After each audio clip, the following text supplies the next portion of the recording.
오늘은 현명하게 감정을 컨트롤하는 법에 대해서 이야기를 해볼까 합니다. 여러분들 모두 계속 참아오다 용기 내서 겨우 한마디 꺼냈는데 상대방이 기분 나빠할까 계속 마음 졸인 적 있으신가요?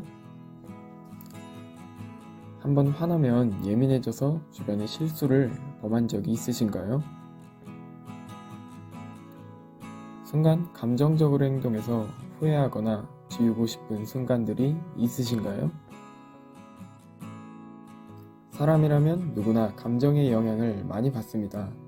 그리고 감정에 따라서 기분, 그리고 행동에도 많은 변화를 야기시키곤 합니다. 평소에는 이성적으로 판단하려 노력하고 실수하거나 빈틈을 보이지 않으려 하지만 정작 좋지 않은 감정이 휘둘릴 때에는 크고 작은 실수를 하게 되거나 뒤에서 후회하는 경우가 생기기도 합니다. 이런 순간에 정말 이성적으로 상황을 바라보고 현명하게 대처할 수 있는 방법에 대해 알려드리겠습니다.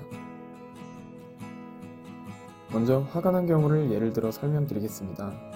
보통은 화가 난 일이 있다면 그 자리에서 곧바로 표출하거나 누군가와 대화를 통해 해소하기도 합니다. 물론 여기서 하는 대화는 험담일 가능성이 높겠죠. 이렇게 화를 1차적으로 표출하고 나면 어느 정도 진정이 되기는 한다만 문제는 그 다음입니다. 진정되고 그만인 사람들은 괜찮을지 모르겠지만 저 같은 경우는 한마디 하고 화가 가라앉으면 뒤에서 내가 한 말을 혹시 마음에 담아두진 않을까 걱정하는 타입입니다. 화를 내고 난 뒤에 오히려 마음이 더욱 불편한 것이죠. 이것은 일시적인 해결책이 될지는 모르겠지만 현명한 해결책이라고는 할 수 없습니다. 그리고 친구와 대화를 통해서 해소하는 경우에는 화가 나면 감정이 격해져 있는 상태이기 때문에 험담이 오고 갈 가능성이 굉장히 높고 상황의 옳고 그름을 판단하는 기준이 굉장히 모호해질 수 있습니다. 또한 누군가에게 말을 함으로써 해소를 한다면 그것을 들어주는 친구의 입장에서는 부정적인 감정에 영향을 받기 때문에 결과적으로 좋은 방법은 아니라고 할 수 있습니다.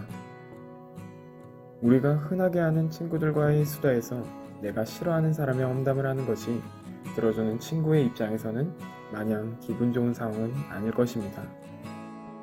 그렇다면 어떻게 해야 하느냐? 화가 난 그 순간 그 자리에서 바로 화를 표출하는 것이 아니라 먼저 자리를 잠시 피하는 것이 선행되어지는 것이 좋습니다. 그리고 어느 정도 진정이 되었다면 이후에 자기가 화가 났던 상황을 노트를 펴고 한번 적어보는 것입니다. 어떤 이유로 발단이 되어 어떤 부분에서 화가 났고 오해가 생겨난 부분이 무엇인지, 그리고 나는 어떻게 하고 싶은지, 이렇게 상황에 대해서 쭉 적어두면 간접적인 표현으로 인해 1차적으로 감정이 어느 정도는 해소가 될 것입니다.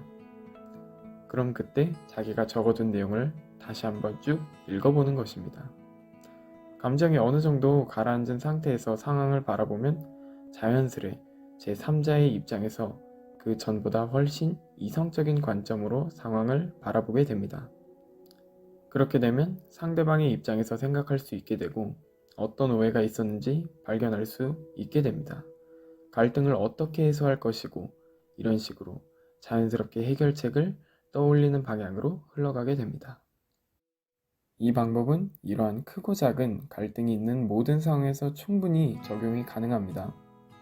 친구에게 서운했을 때, 애인과 싸웠을 때, 자신감을 잃어갈 때, 자신의 상황을 이성적으로 판단하고 해결책을 찾는 가장 효율적인 방법이라고 생각합니다.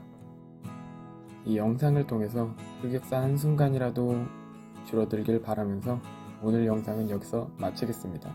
시청해주셔서 감사합니다.